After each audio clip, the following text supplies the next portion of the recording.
साथियों नमस्कार। मैं राजू मिश्रा आज एकदम से एक दो मुद्दों पर आपको जागरूक करने के लिए ये वीडियो बना रहा हूँ। जैसे अभी परसों दो दिन से लगातार अखबार में ये सुर्खियों में आ रहा है, कोरोना फिर से आ गया। ये साथियों कोरोना नहीं आ गया, और एक दो शहर में जैसे गुड़गांव में और फरीदाबाद में, चंडीगढ़ में, मेट्रो सिटीज़ में लगभग बम्बई, कलकत्ता, मद्रास, सारी तमाम जगहों पे अभी एक गवर्नमेंट की गाइडलाइन आई है कि कोरोना की जो पिछली वाली गाइडलाइन थी वो सभी चालू कर दी गई है, उसका पालन करना अनिवार्य कर दिया। मास्क, सैनिटाइजर, ये सारी चीज़ें, तमाम चीज़ें। तो अब इसमें आप लोग ये सोचेंगे कि ये कौन सा नया मुद्दा है। तो साथियों ये बता दूं कि ये सरकार की साजिश, जो मैंने आपको पहले बताया हुआ था पहले कई वीडियो में, कि एक बार कोरोना को डराएंगे, लॉकडाउन लगाएंगे, ये सरकार और बैंकों की ये मिलीजुली साजिश है। जिसने भी कर्जदार हैं, अब वो क्या करेंगे। अब जैसे धारा 144 लगा दी है। धारा 144 लगाने का मतलब ये है कि चार आदमी इकट्ठे नहीं हो सकते। चार आदमी इकट्ठे नहीं हो सकते तो आप अपना आपस में बैठ के कहीं विचार विमर्श नहीं कर सकते, कहीं एकजुट नहीं हो सकते। और ये क्या करेंगे साथियों कि आप लोगों को सिर्फ़ और सिर्फ दो चीज़ों में एक कैद करने का ये एक फार्मूला बना दिया, ताकि आप कैद हो जाएं। आपका काम धंधा सब डिस्टर्ब हो जाएगा, काम धंधा डिस्टर्ब हो जाएगा, और बैंकों के जो कर्जदार लोग हैं वो बेचारे अपने घर में रोटी नहीं व्यवस्था कर सकते।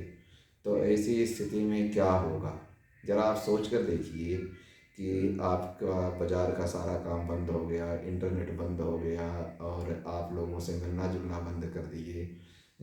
एग्जाम्पल के तौर पे 2020 को आप याद कर लीजिए, जो कोविड-19 2020 का लॉकडाउन था, उसको आप याद कर लीजिए, कितनी भयंकर स्थिति थी। और इस स्थिति का नाजायज़ फ़ायदा क्या होगा।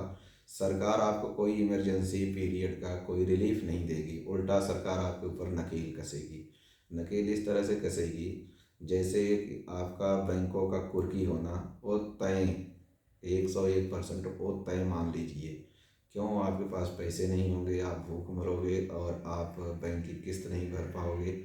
तो क्या होगा, बैंक के पास केवल एक ही ऑप्शन होगा, आपकी कुर्की करना, नीलामी करना, आपको बेघर करना। और ये ऐसा कोई वो नहीं है। हम आपको ये नहीं कह रहे हैं कि सरकार का विरोध करिए, हम आपको ये नहीं कह रहे हैं कि आप जुलूस निकालिए, नारा लगाइए, हम ऐसा कुछ नहीं कह रहे हैं आपको। हमारे कहने का मतलब ये है कि सिर्फ आपको जागरूक करना है कि आपके सामने ये स्थिति आएगी। अब विचार ये कीजिए कि अगर आपके सामने ऐसी स्थिति आ गई और लॉकडाउन लग गया, या अब सारी तरह से लॉकडाउन दो तरह से लग सकता है। पहला लॉकडाउन तो ये लगेगा कि सब कुछ बंद हो जाएगा। दूसरा लॉकडाउन ये लगेगा कि आपको सोशल तरीके से एकदम से बाइकाट कर दिया जाएगा। उसका एग्जाम्पल के तौर पे 144 जो लगा दिया, 144 लगा दिया, ये है। और भारत के संविधान में सबसे कमज़ोर धारा भी 144 है। अगर आप इससे डर गए तो फिर डर गए। ये सिर्फ आपको डराने का एक नया तरीका है, और ये रॉकफेलर रॉथस्चाइल्ड का प्लान के तहत ये प्लांट किया गया न्यू वर्ल्ड ऑर्डर का एक नया गेम प्लान है, जिसके तहत आम जन को बेघर करना, उनकी ज़मीन, दुकान, प्रॉपर्टी, सारी चीज़ का कब्जा करना है। तो इसमें अब आपको करना क्या है कि आपकी अपनी प्रॉपर्टी बचानी है। तो आप जितना जल्दी हो सके उतना जल्दी आप अपने आप को जागरूक करिए और अपनी एकता को बनाए रखिए। आपको ये लंबी लड़ाई लड़नी पड़ेगी। आपकी लड़ाई जब तक नहीं लड़ोगे तब तक आप जीत नहीं सकते। और दूसरी चीज़ ये है कि जो बैंकों का ये फ्रॉड का सिस्टम है, क्योंकि अभी कुछ दिन पहले आरबीआई ने 2-3 दिन पहले एक नोटिफिकेशन जारी किया आम आदमी के लिए, अधिसूचना उसको कह सकते हैं, कि कर्ज के नाम पे जो लोग राहत दिलाने का, माफ़ कराने का, ये करने का, वो करने का दे रहे हैं, आपके साथ धोखा हो सकता है। यानी आरबीआई स्वयं जो है, उसके पास हमारी ये सारी जो जनता की चिल्लाहट है, या जनता की एकता है, या जनता की आवाज़ जो है उस तक पहुंच चुकी है। उनका भंडार ना फूट जाए इसलिए इन्होंने एक नया प्लान और कर लिया, जिसमें सरकारें मिली हुई हैं, आपके एमपी एमएलए मिले हुए हैं, आपके जो अपने चहेते नेता हैं वो सारे मिले हुए हैं। तो इसलिए आपको ये मारने का नया प्लान है। हमें इसी प्लान को नाकामयाब करना है। नाकामयाब करने के लिए सबसे बढ़िया तरीका आपके पास यही है कि आप लोग एकता बनाएं और उस एकता में आप सारा वो रहें, बैंकों से सवाल जवाब आप करते रहें, ताकि आपका जो है मामला, बैंकों को भी ये रहे कि ये बंदे रुक नहीं रहे हैं। आपके इंटरनेट भी बंद कर दिए जाएंगे, आपकी सारी सुविधाएं जो है बंद कर दी जाएंगी। और गवर्नमेंट का तो यहाँ तक प्लान हो चुका है कि अगर वो लॉकडाउन लगाएगी तो आपके प्रत्येक आदमी के खाते में 1-1 लाख रुपए डाल देगी। जो ड्रोन से आपके घर पे सामान आएगा, आपको इतना डरा दिया जाएगा कि आपके, भगवान न करें, आपके कोई अपने परिवार में कोई आदमी का मौत होता है तो आप उसको कंधा देने भी नहीं जा सकते। इस हद तक ये लोग गिर चुके हैं, सरकार गिर चुकी है। तो और सिर्फ इनका एक ही उद्देश्य है कि आपकी ज़मीन, दुकान, मकान, प्रॉपर्टी, इनका काम है हथियाना। सिर्फ और सिर्फ इनका एक ही उद्देश्य है। जबकि हम लोग कभी ये नहीं कह रहे हैं कि आपका कर्जा हम माफ़ कराएंगे, हम ये नहीं कहते कि आपका कर्जा हम अदा करेंगे। हम तो सीधा सीधा जो सवाल उठाते हैं उससे यही एक ही चीज़ है कि बैंक ने हमारे साथ फ्रॉड किया है। बैंक आखिर कौन से खाता बही से हमारे खाते में पैसे डाला है, वो तो बता सकता है बैंक। एक छोटा सा पान की दुकान चलाने वाला आदमी अपना शाम को गल्ला मिलान करता है तो वो भी लेखा जोखा करता है कि फला आदमी को हमने इतने रुपए का उधार दिया, इतना हमने माल खरीदा, इतना मेरी कमाई हुई है। तो ये तो बैंक तो एक बहुत बड़ा बिजनेस प्लेटफॉर्म है। बैंक क्यों नहीं करता? बैंक भी करता है, लेकिन हमें आपको देगा नहीं, क्योंकि वो हवा में रुपए बनाता है। हवा में रुपए बना करके और हवा में आपको दे देता है, जिस वजह से आप ये सोचते हो कि हाँ जी ऐसा हो गया, वैसा हो गया। तो साथियों, अगर आप इस तरीके से परेशान हो रहे हैं तो आप हमसे जुड़ें, और अगर आप नहीं हो रहे हैं तो आने वाले समय को, आने वाले विकट स्थिति को देख करके आप हमसे जुड़िए। हमारा नंबर आप नोट कर लीजिए, 8053444499। ये मेरा व्हाट्सएप नंबर है और ये मेरा कॉलिंग नंबर भी है। कोशिश करिए कि जो भी बातें हैं आप हमें व्हाट्सएप पे लिख कर डाल दीजिए, ताकि मैं आपको एडवाइस दे सकूं।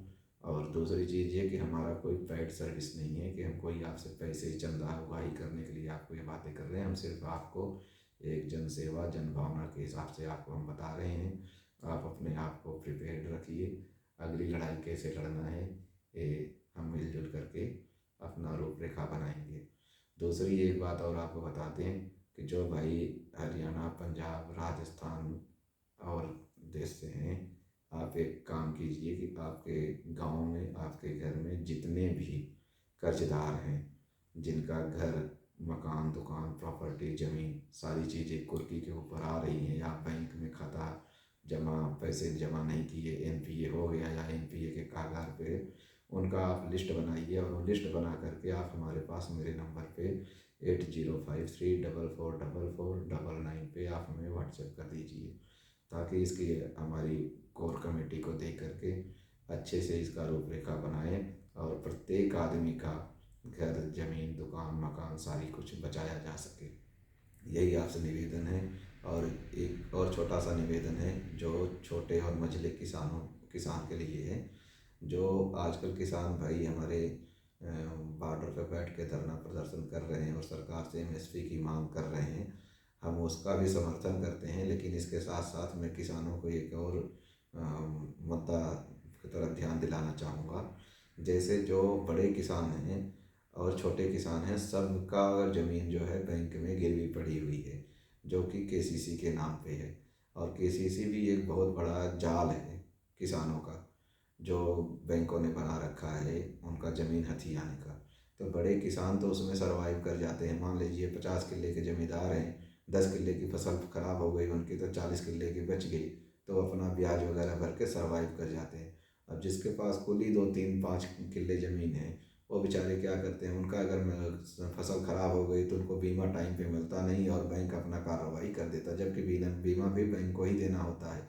टाइम पे बीमा भी बैंक ही प्रोवाइड करवाता है, लेकिन उनका अकाउंट एनपीए वगैरह करके उनके ज़मीन पे डोरे डाल देता है।